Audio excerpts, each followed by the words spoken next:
बात करनी चाहिए, ठीक है। कहानी में क्या होता है, एक राजा होता है, राजा समझते हो ना, राजा, उसके मंत्री और उसके अंगरक्षक, अंगरक्षक समझते हो, अंगरक्षक होता है जो उसकी क्या कहते हैं, बॉडीगार्ड टाइप, उसकी रक्षा करता है राजा की रक्षा।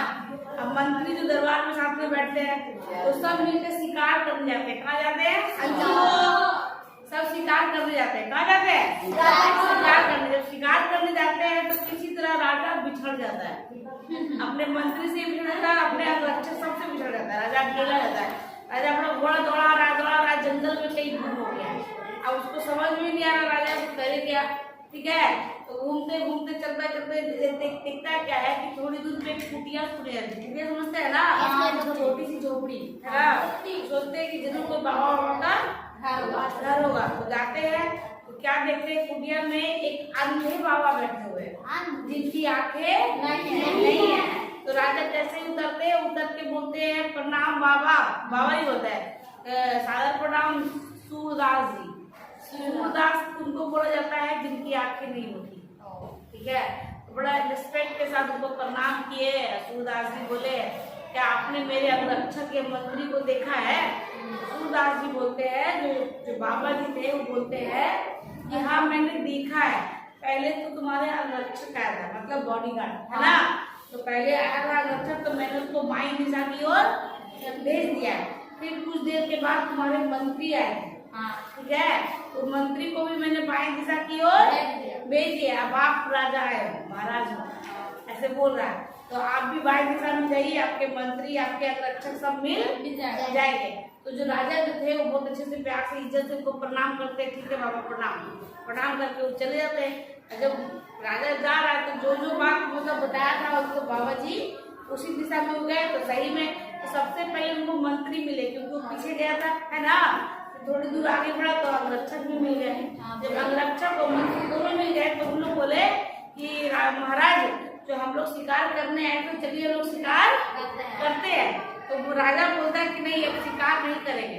तो कहे तो नहीं, हमको ये जानना है तो जो बाबा जी थे वो आँख से अंधे थे, नेत्रहीन थे, है ना, उनकी आंखें नहीं थी, पर वो कैसे जान गए कि पहले जो आया वो अंगरक्षक था यानी बॉडीगार्ड था, और दूसरा में जो आया वो मंत्री था, और तीसरा जो कि हम महाराज थे वो बिना देखे कैसे जान ले कि हम राजा है।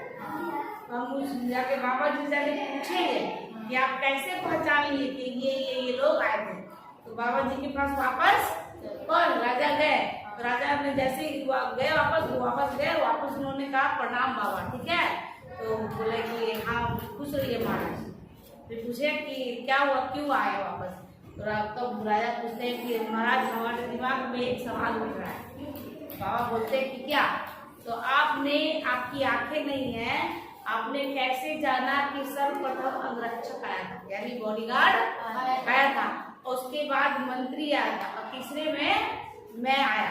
तो तब वो बाबा बोलते हैं यही इस कहानी का सार भी है, सुनना ध्यान से। बाबा बोलते हैं कि बोलने की कला से मैंने पकड़ा कि ये आए हो।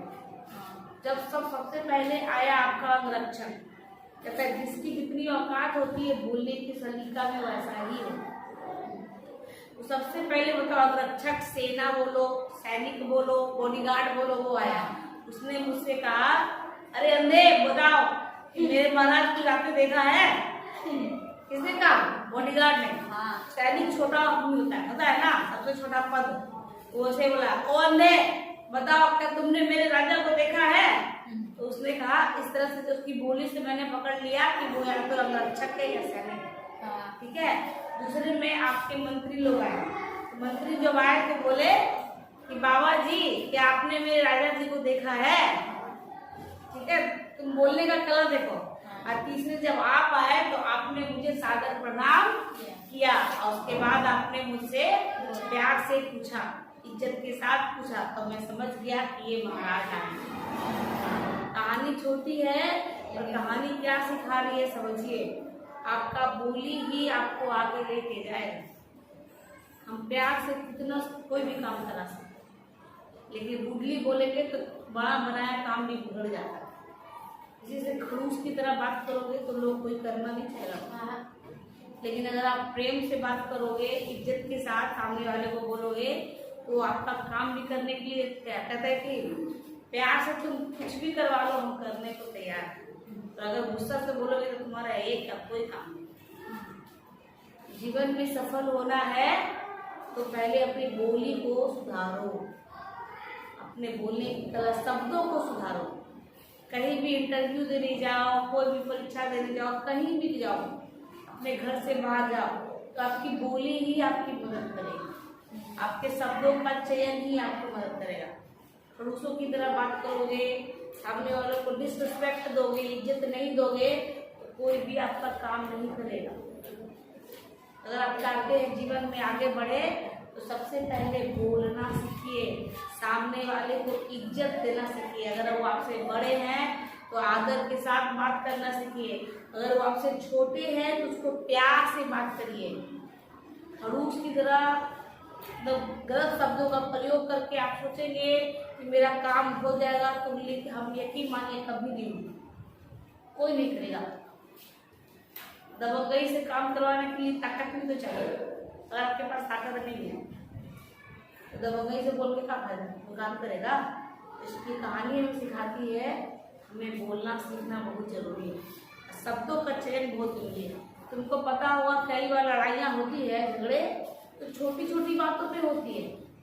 आराम से बातचीत कर रहा था, एक आध शब्द गाली कोई निकाल दिया, इतने में लड़ाई झगड़ा शुरू, मारा पीटी शुरू होता है ना जी।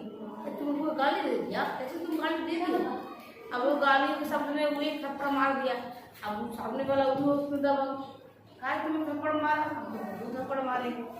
इसी तरह बात बढ़ते बढ़ते क्या नहीं हो जाता है, नहीं हो जाता है।